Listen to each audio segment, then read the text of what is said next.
Discuss his new documentary and all his many trips to Ukraine during the war and the ongoing conflict. Take a look. This whole story, this whole movie, I was riveted to it. And I'll tell everybody, I urge them to go see it. It doesn't matter what side of the Ukraine conflict you're on. It really doesn't. How this came about is just a fascinating set of circumstances where you're going over there to interview a guy that's a former entertainer that becomes president of Ukraine, and that was the purpose of the interview. The purpose of the intended documentary was a sort of lighthearted take because it had started pre-COVID. We had started planning to do it long before this Russian buildup of forces on the border. Right.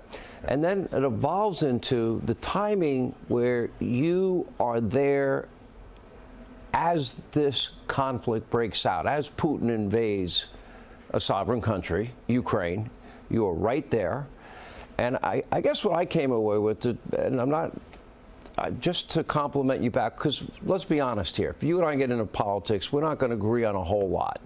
And I could talk about a lot of your political positions in the past and Hugo Chavez and stuff that would drive me up the wall, but that's irrelevant to this discussion.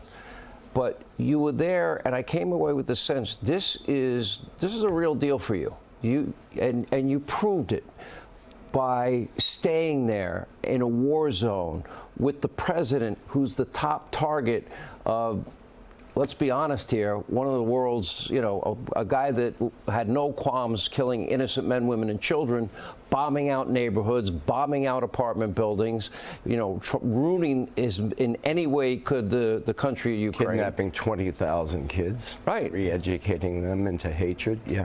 And you were told by our former National Security Advisor, O'Brien, to get the hell out of there. They were telling you don't stay there because they knew Zelensky was a top target, but you stayed. That tells me a lot about you. You didn't bail. You could have bailed out. You have kids. I'm sure you don't want to die. I'm sure you'd like to live as long as you can. I would, actually, yeah. All right. Why'd you stay? I'm having traveled in places that certainly from the outside have a certain narrative around them of unpredictability. I've had anxious moments at times, and this was very different in the sense that they immediately there was just a tremendous sense of heartbreak.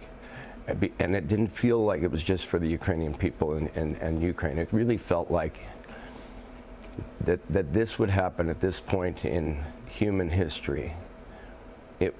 I thought about my kids immediately, that this was something that would affect them, and I think has, but not anything like what's happening on those front lines and in that country to those people. But of course, it's just the amount of collateral damage is going to continue economically, I think, psychosocially.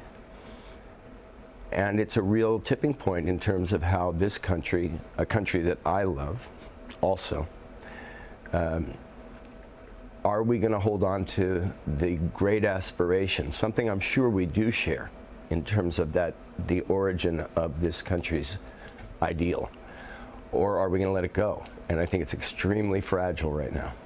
We talked about this the last time, and I'm going to give you news you probably don't want to hear, but you probably also already know is true.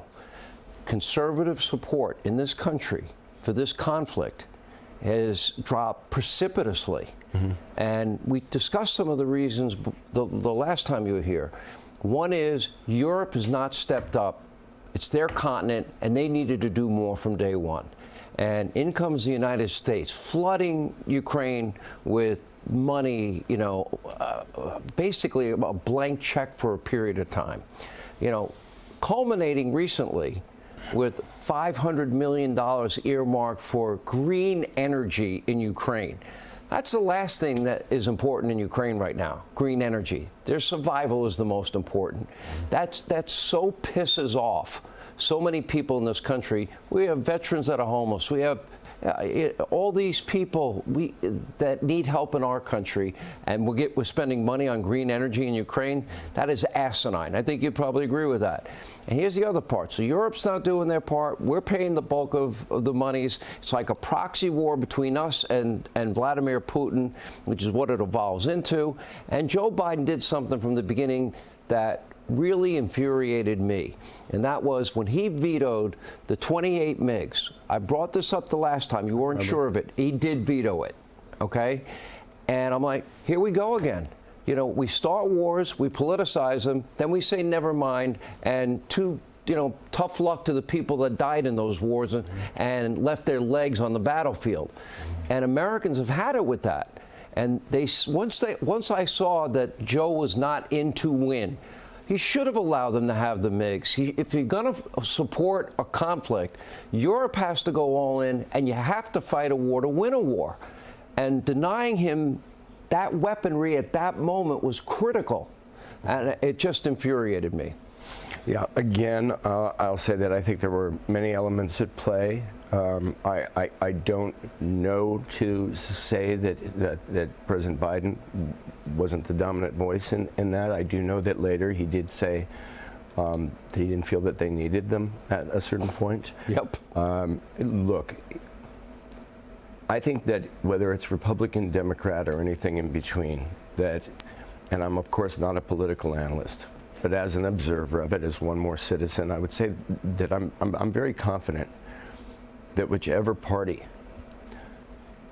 might support decisive action, complete action in this, it would be a political win, not to mention a principled one. And by action, I mean give them everything they need now rather than bit by bit over the time, because eventually there's not the political will in this country to send U.S. troops there, nor is there the desire of the Ukrainians to have U.S. troops there. In fact, President Zelensky says very passionately, they've fought too many wars, died in too many wars. We don't want them to fight here.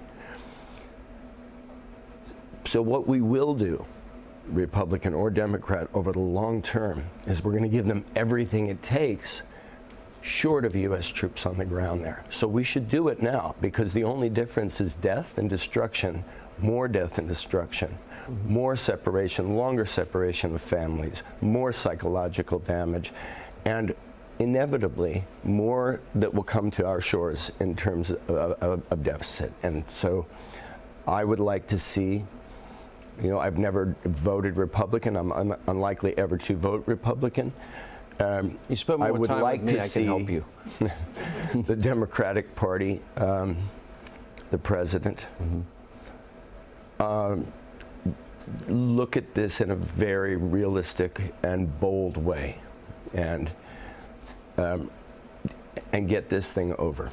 Hey, Sean Hannity here. Hey, click here to subscribe to Fox News YouTube page and catch our hottest interviews and most compelling analysis. You will not get it anywhere else.